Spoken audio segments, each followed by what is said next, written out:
Did you want to use that one or this one? It doesn't matter. It doesn't. No, you can use that. Just you got to get close to it. Yeah, get close to the live mic. Real close. Okay. There we go. Okay.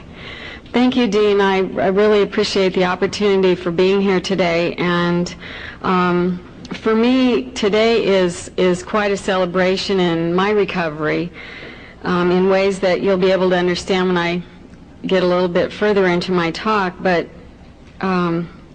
today is the day that I'm going to overcome my fear of naming the names of my affluent and oftentimes publicly known famous people that were part of my abuse system.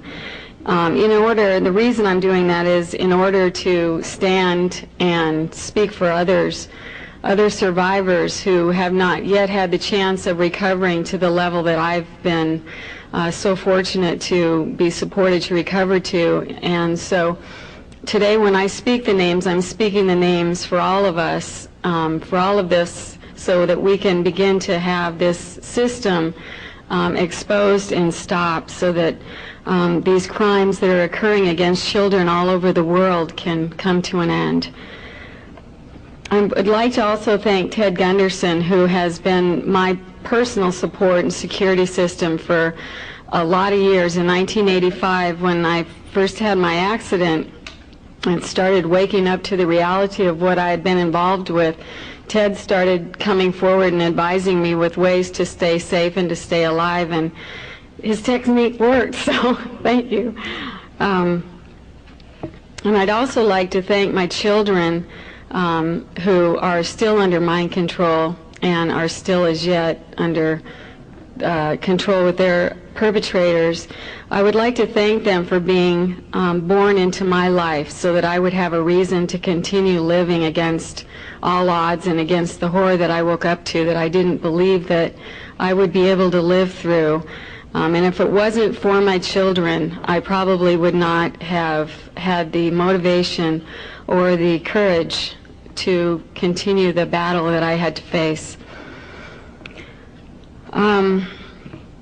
It's really frustrating for me as I stand before you to try to figure out how I could say something that is so important and is so important for so many people's lives, for me to be able to get it all organized and to say it in a way that you could understand.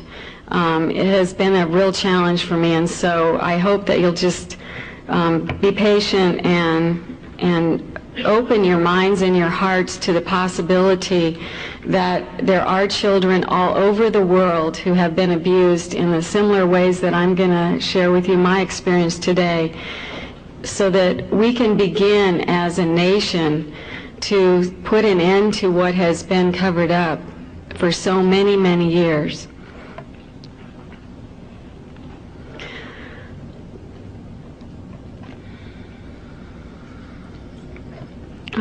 As Ted explained about the ritual abuse, I also am an intergenerational satanic ritual abuse and government mind control survivor.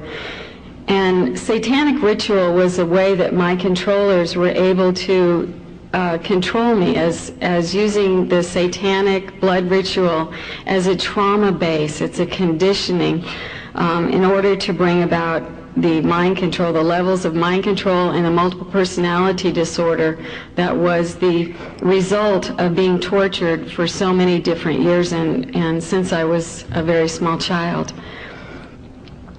In order to stay alive, once I started remembering, I wrote a book, and my book is back on the table, but I'd like to explain that it was novelized not in an effort to cover up the story further, but it was novelized in an attempt to keep me alive. At that time, it was very dangerous, and I found myself often running from state to state and from people to people, trying to find a safe place to recover and to figure out what had happened. And I guess the easiest way to begin my story is to begin when I began waking up. In 1985, I had a head-on collision where my head smashed through the windshield of the car, and for the first time in my life, I had access to both sides of my brain.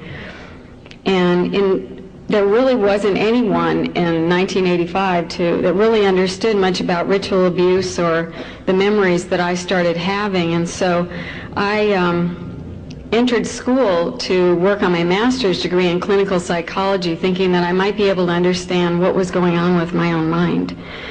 But when my memories and flashbacks became so intrusive that I could no longer think without being constantly bombarded by visual and sensory images, much like the Vietnam veterans,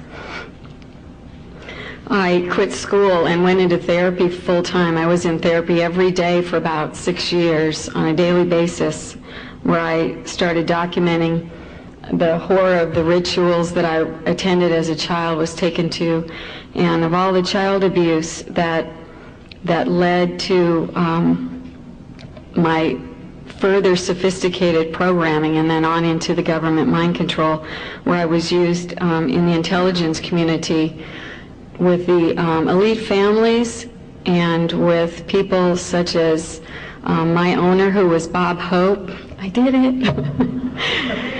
And thank you.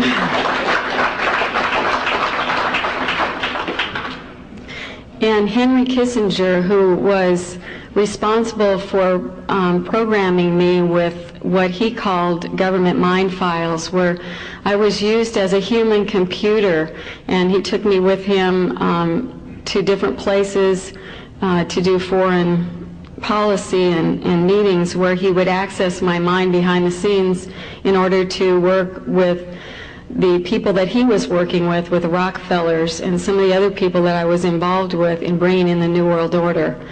The agenda that Henry Kissinger was the mastermind of is very, very sophisticated and involves a lot of people.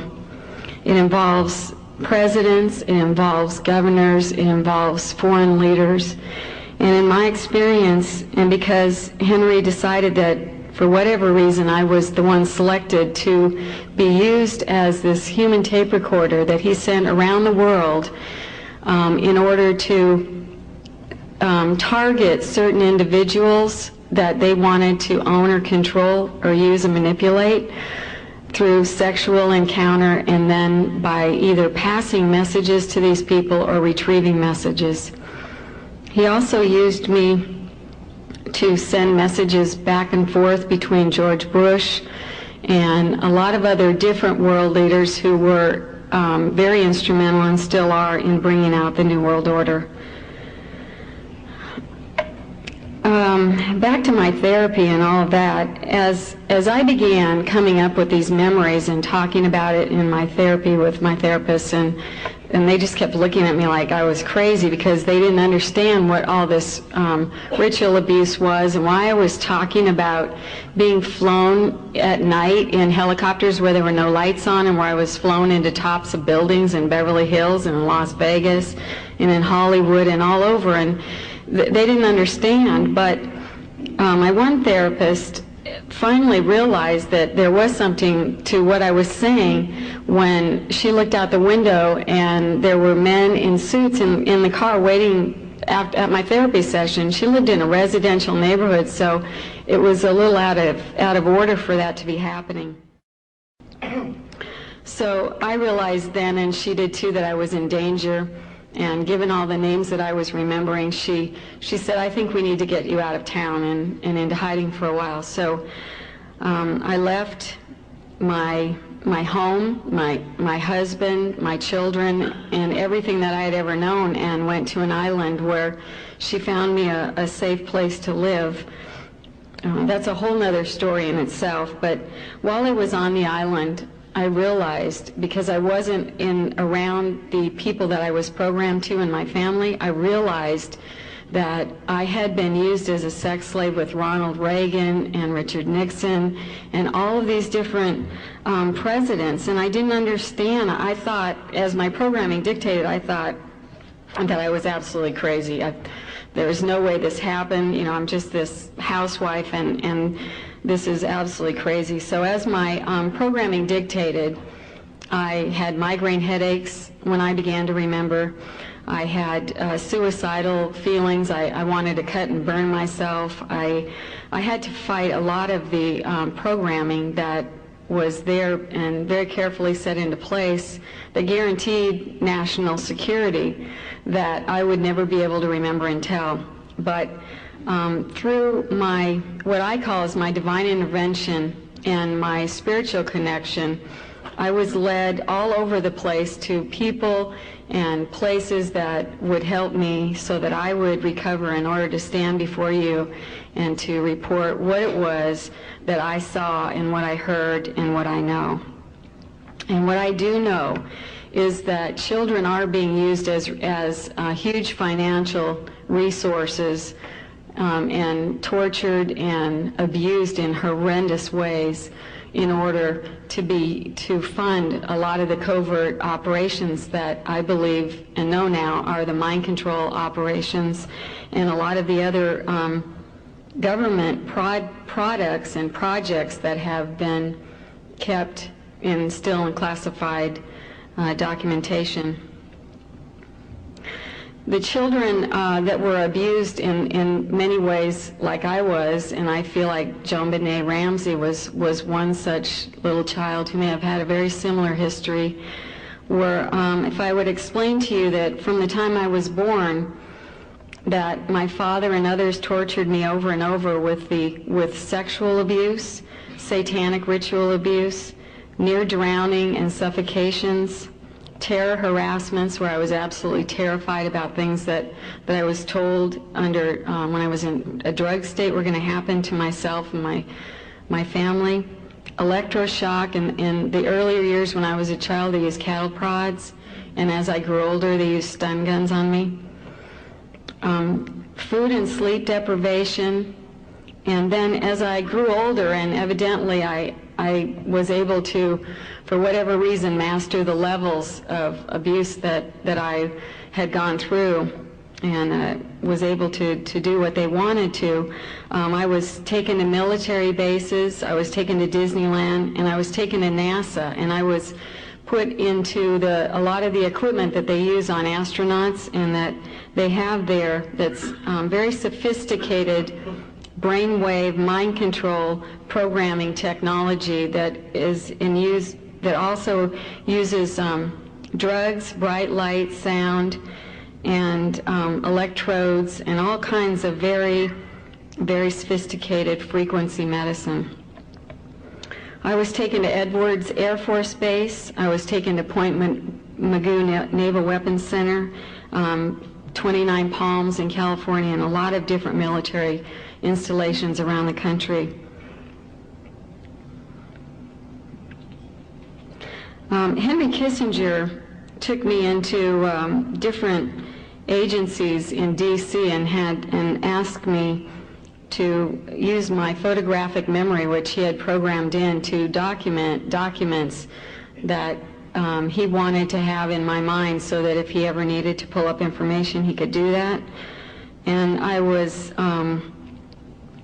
also used with as an information gather between a lot of the members of this elite, the global elitists that feel that, and I listened in between Kissinger and Rockefeller as they talked about the fact that 98% of the world population really doesn't think and doesn't deserve to be alive, and that they aren't genetically elite like they are and their progeny, and they really wanted to reduce the population of the planet so that it would be left in a more pristine way for their progeny.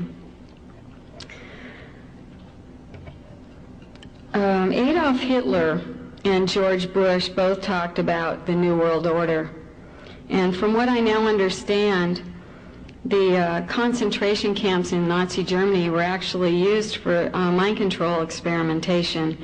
And Mark Phillips, who was a person that I knew several years ago, actually shared with me and it's documented in Linda Hunt's book, Project Paperclip, that Mark Phillips actually was instrumental and was a witness in flying these Nazi doctors to our country and installing them into the major universities. They were given political immunity as they continued to do the experimentation on the mind.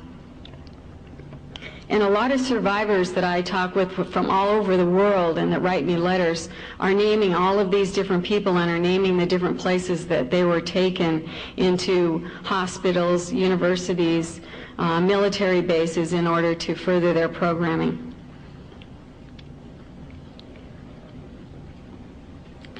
The other thing I would like that I think is really, really important to explain is that people that have been satanically, ritualistically abused are controlled and are actually, the plan of control was to manipulate people through, not only through the trauma which causes the multiple personality and dissociation, but also the guilt.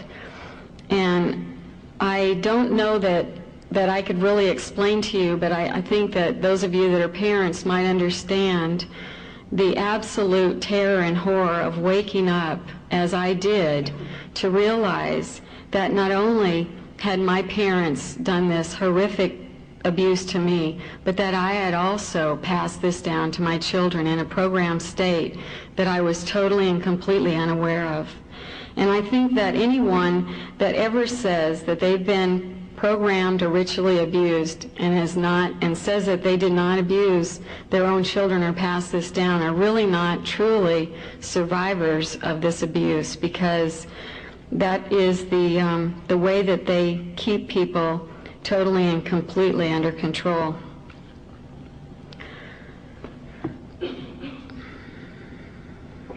My children are now, my oldest son is 12. My daughter also was used and was programmed from birth, actually. She was taken out of my arms in the hospital, and an intelligence officer stuffed a wadded tissue down her throat and brought her near death immediately after her birth in order to dissociate her and to dissociate me and terrify me to not tell. Kelly is now in basically a group home. And she is totally and completely a mess. And I believe that there are children all over the world who are suffering from this and are stuffed away in mental hospitals or prisons or whatever and not believed. And so in this way, the plan continues to proliferate, and these children end up not getting the help that they deserve because of the media cover-up, because this is all such a large political agenda with such, as you can see, it's got wide backing. It's got a lot of years of loyalty to it, and a lot of people and a lot of technology. But I believe that they were short-sighted as far as not understanding that even their technology that was guaranteed that I could never remember by national security agenda was that they were very short-sighted in their own spirituality, to know that my innate spirituality would be what would lead me out of this and into the truth of what happened.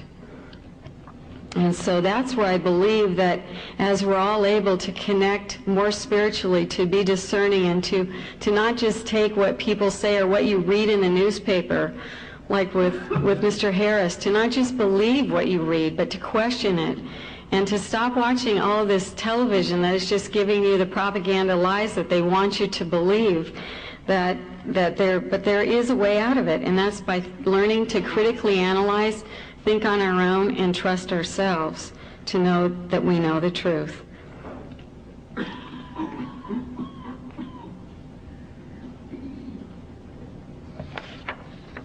I think it's really important, and I'd like to thank Barbara Marciniak and Sylvia Gillot for being there for people like myself who are able to really support people in the truth of what happened and to continue to get this information out and to have an open mind about what's happened so that we can begin to bring an end to this. Hello, I'm Ted Gunderson, former senior special agent in charge, FBI, Los Angeles. I have with me today my dear friend, Brice Taylor. Brice, you and I had an interview some time ago, very formal interview, in that it was, like as I recall, 2.5 hours long. And we're going to update it today, so it'll be rather short. Let me ask you a few questions. Today, for the first time, and this is February 22nd, I think it is, 1998, you name names. Before today, you refrained from naming names. Would you like to tell us who was involved in these various activities that you've described before? Yes, I would, Ted.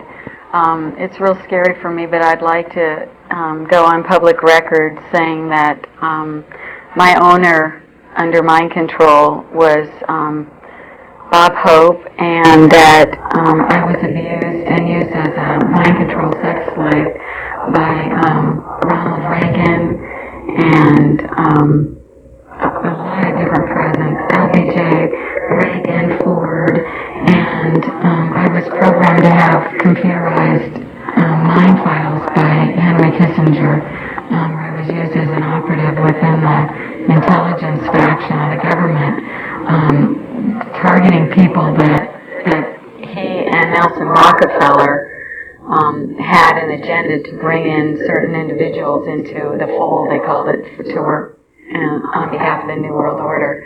And so they used me to manipulate blackmail people in order to bring them in, people that were either wealthy, had a lot of talent, or knew something, had connections, or whatever. Or money. Money. The money was the end goal of everything. And what were you asked to do? I was sent in usually with very detailed programming instructions where I was drugged and electroshocked and food and sleep deprived in order for them to lay in programming that would be specifically targeted to a certain individual, and I would be, it would depend on what the profile of the person was, but I was usually sent in with instructions to seduce a person, and then to deliver a whole regime of instructions or information that they had programmed me to deliver. So you were used for blackmail purposes? And to keep the people that were working with the New World Order agenda organized. And now we went into detail last time about how you have, your photographic memory, and you could read a series of documents and memorized it, and they could call on you and say what happened on what was on page 395, and you could come forth. Right. Actually, Henry Kissinger sent me into the National Archives and different places in Washington, D.C., where I was instructed to go in and have perfect photographic memory. So instead of like reading and memorizing, it was just that I was programmed to be able to photograph with my mind different documents so that anything that they would need at any time would be available to them. Did they ever expose you to any psychiatric examinations of any sort? Actually, I was being monitored at UCLA Neuropsychiatric Institute in Los Angeles, and Dr. Jolyon West was involved with this. They did a lot of mind control programming there, and I reported there at different times when I was told to, for my programming to be either updated or reinforced or whatever. My father also had brain surgery at UCLA Neuropsychiatric Institute when I was 16, and after he recovered, he was able to recover from that, he knelt down on the floor at my bedside when I was 16 and said, "Honey, I've lost control of you. Big things are happening, and I'm really sorry, but there's nothing I can do to help you." Because if he had resisted, he would probably been taken out. Right. So Dr. Jolly West is head psychiatrist, head of the psychiatric department at UCLA. Yes, and he worked with Reagan back in the time when Reagan was governor. and they were working on the prison population there in California, working with the mind control experiments on the prisoners. So, do you feel like you know Jolly West real well? I mean, what kind of treatment would he give you? Oh, I was, usually it was his staff that I reported to, but they would drug me and do all kinds of electroshock, light and sound therapies, things where they actually put electrode caps on my head and did very sophisticated programming that I don't understand the technology behind it, but that's what they did. So, what about military bases? Did you ever receive any treatments at military bases? I was taken to military bases all over the country at different stages of my programming and was subjected to all kinds of equipment there, deprivation tanks, sensory deprivation tanks, spin chambers, light and sound technologies that they used, virtual reality where they were using electroshock and drugs and hypnotic technique. I mean, it was just endless. Now, when you mentioned the presidents a few moments ago, are you saying that you had sex with all these presidents? Yes. What about Jimmy Carter? I never had sex with Jimmy Carter. How about homosexual sex with somebody at the White House? What, Jimmy Carter? No. I mean, with another woman. Oh, yes, Did I they did. program you to have sex with other women? Yes. You want to name those names? No. I don't. This is the worst thing. I don't. No. Okay. All right. Very good. Why are you laughing? I hate it. It's embarrassing. It's just, Oh, I'm sorry if I terrible. embarrassed you. No, I mean, it's just really awful. Anyway, Well, no, you're programmed. It's not your fault. I know. I know it's not your fault. Okay, I'm sorry. Sorry I asked That's the okay. That's question. okay. No, Okay. that's all right. Okay, well, anything else you want to add? Just that George Bush, that Kelly, my daughter Kelly, was used as a presidential model sex slave for George Bush at the same time I was used when Reagan was president. And she was only like 2.5, 3 years old when that started with Bush, and that, right now she's in a group home because she's so severely disturbed This from is all Kelly. the programming. Kelly. Yes, and I've had you on my radio talk show, and we put out a plea for financial help for Kelly. I hope that you did receive some results. Actually, I haven't received any financial assistance. At all? Not even from the radio talk show? Mm-mm. Well, I'm sorry about So, that. It'll be forthcoming. We tried. That's right. Okay, thanks very much. Thank you. Cut.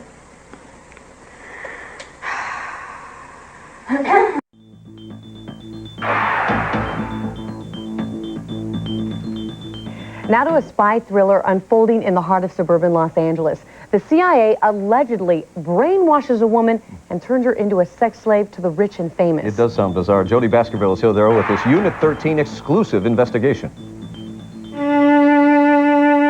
Brice Taylor used to be your typical soccer mom, with a successful husband, 3 kids, and a beautiful home in the San Fernando Valley.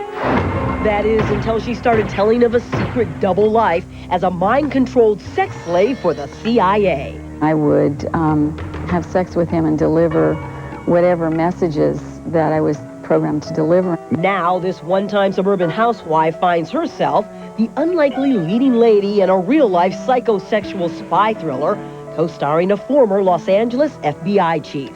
Brice Taylor is absolutely telling the truth. I would stake my name and reputation of 50 years on it. A UCLA professor of psychiatry. I'm sure she has no evidence that the CIA really is doing this. And a crusading psychologist. It's what you read about the Holocaust and what they did in the Nazi camps. If Brice Taylor's story sounds more like a movie than reality, well, maybe that's because it's awful close to the plot of Long Kiss Goodnight. Just like Gina Davis, Brice is knocked unconscious in a near-fatal car accident that jolts loose suppressed memories of another life as a CIA operative, seducing the rich, the famous, and the powerful from Washington to Hollywood. All of a sudden I'm in bed with some, politician or different Hollywood actor or comedian. And even American presidents. My programmed assignment was to strip, to swim with the president, and then to have sex with him later on in the evening. Have you ever considered the possibility that you're just crazy? I absolutely thought I was crazy initially. But now, more than 10 years and countless psychotherapy sessions later, Brice and a band of supporters are convinced she was indeed the victim of covert CIA mind control experiments. If Brice was the only person who I had heard those stories from, then I would say, this has surely got to be crazy. Dr. Pamela Monday, an Austin, Texas psychologist, says she is treating 60 other women telling the exact same story as Brice. It is the worst abuse of human beings you could possibly imagine. Then there's Ted Gunderson, a special agent in charge of the FBI's Los Angeles division until he retired in 1979. Mind control has been in this country since the late 1940s. Gunderson has obtained numerous declassified documents to support his claim, including a finding by a Senate investigation that the CIA has indeed conducted mind control experiments on unwitting American citizens. It's mind-boggling. I happen to have 2,200 plus pages of documentation of the mind control program. Brice alleges that she and her entire family were among the victims of that program, conducted at military bases and major hospitals across the country, including Los Angeles. Brice claims that the UCLA Neuropsychiatric Institute here in Los Angeles was used by CIA-controlled doctors as a chamber of horrors where both she and her father were subjected to diabolical mind control and brainwashing experiments. Drugs, hypnosis, electroshock, torture. And Brice says it turned her into a mindless Stepford wife. A programmed sex toy who could be triggered into action by the CIA with subliminal messages embedded in her brain. I was a human robot who had no ability to think or question on my own. I could only follow commands. Brice, now 49, says she was just one of thousands of mind-controlled sex slaves known in the CIA as presidential models, programmed to seduce and gather intelligence from powerful men without ever remembering a thing about it. I had no idea because I was programmed to consciously only know that I was, doing my motherly housewife duties. Shoot, Bobby Raven. Yes, it's strangely similar to another movie, The Manchurian Candidate. How could they do this without anyone noticing? My husband was also programmed. And so were their children, Brice says, including her beautiful young daughter, Kelly. Sometimes we were even programmed to be a mother-daughter sex team. Whether it's true or not, Brice's story has had a tragic effect on her once happy family. She and her husband are now divorced, and her two grown sons have virtually disowned her. Well, my ex-husband and my sons think that I'm absolutely crazy. Kelly was the only one who believed her mother's story and suffered a complete nervous breakdown over it. Kelly actually made 2 suicide attempts. And now at age 22, Kelly is in a catatonic state in a California mental hospital after being committed by a judge just last year. My fear is that she will be harmed while she's in this institution. Even Dr. John Hockman, an assistant professor of psychiatry at UCLA, doesn't doubt Brice is convinced what she is saying is true. She could be a great actress and just be scamming everybody. That's possible. But my take was that she believed what she was saying. Including Brice's claim that she was brainwashed by the CIA at Hockman's very hospital. UCLA is the biggest hospital west of the Mississippi. So I don't know what's going on in every laboratory, every patient room, every closet, every corridor to corridor. However, Dr. Hockman suspects Brice is not a victim of CIA mind control, but of a strange condition known as false memory syndrome, in which delusions are unwittingly reinforced and sometimes even implanted by psychotherapists themselves. Many of the cases in recent years that have caused problems have been the result of psychotherapists. They didn't really understand the power of the techniques and the way techniques can make things go wrong. We contacted 3 Los Angeles psychotherapists who treated Brice, but all of them refused to discuss her case even with her permission. Pam Monday believes that's because they've already been threatened by the CIA.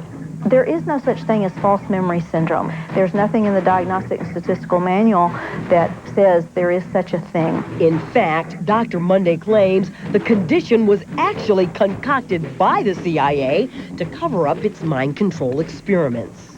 Are you CIA? As far as I know, I'm not CIA.